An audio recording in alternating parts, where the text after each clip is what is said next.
In our communications overview video, we briefly mentioned the ability to communicate with specific subsets or groups of your season roster.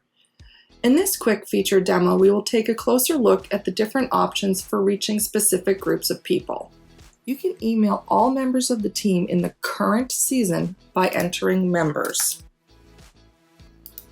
All users are automatically added to your members group for the current season through registration, including both approved and pending registrations, and users manually added through the People tab.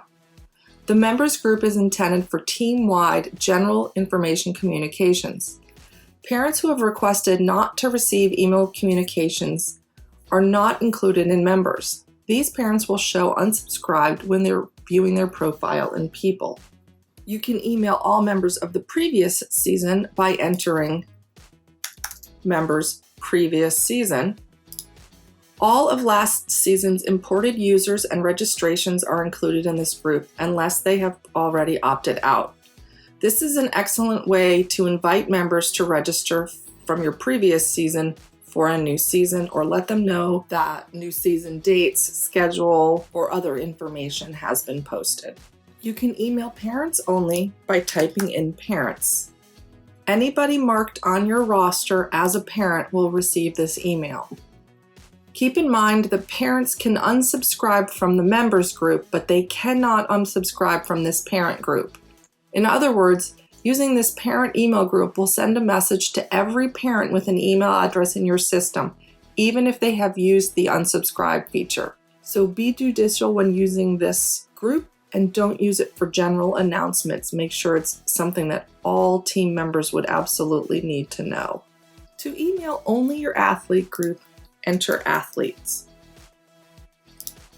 Due to the Children's Online Privacy Protection Act, also known as COPPA, only high school teams may collect athlete emails during the registration process to enable sending communications directly to athletes. Other teams do have the ability to manually add emails to athlete profiles directly, but should use caution when communicating with them due to the above act. You can email specific school year groups by typing the grade and then selecting from the drop-down list of choices.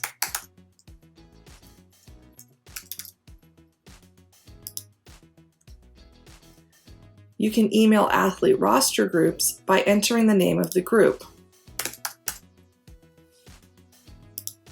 Examples of this might include varsity and JV, district, regional, or state swimmers, swimmers only, divers only, or any other ways you would want to group your athletes. It is important to note, for the athlete groups mentioned, both school year and roster groups, that the message will be delivered to the parents only if there is not an email address affiliated with the athlete. It will not be delivered to the parents of these athletes if the athlete does have an email address. This is by design due to the COPPA Act mentioned earlier and the expectation that the parents would have the email address, not the athlete. With older athletes, it is understandable that you will want to communicate with both the athletes and their parents. To ensure parents are included when you send to these athlete groups, you will want to create a role to assign these parents to and include this role when communicating to these groups. For example, if I wanted to email all of my varsity athletes and also make sure that their parents receive the same information, I could type varsity to send to varsity roster group, which will send to swimmers. And then I've created a separate role called varsity swim parent, and I have added every parent that has a varsity swimmer to this group. By selecting both the roster group and the parents in this role, I can now communicate with all varsity families. If you tend to reach out to certain subsets of your members frequently, for example, your board or your coaches, we suggest creating roles for these groups of people and assigning the corresponding members to that role. For example, here, typing coach will email all of the coaches assigned to the coach role. Keep in mind that role communication works a little differently. Using a roles group in communication will email anyone assigned to that role that has an email address. If you add an athlete, it will email that athlete if they have an email in the system. If you add a parent, it will email that parent. It will not automatically email the parent if the athlete does not have an email address.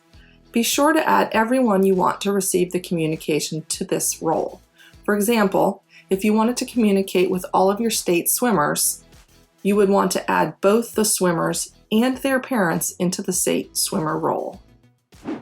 More details on communicating from within SwimTopia may be found on our Help Center or click the link included in the description below this video.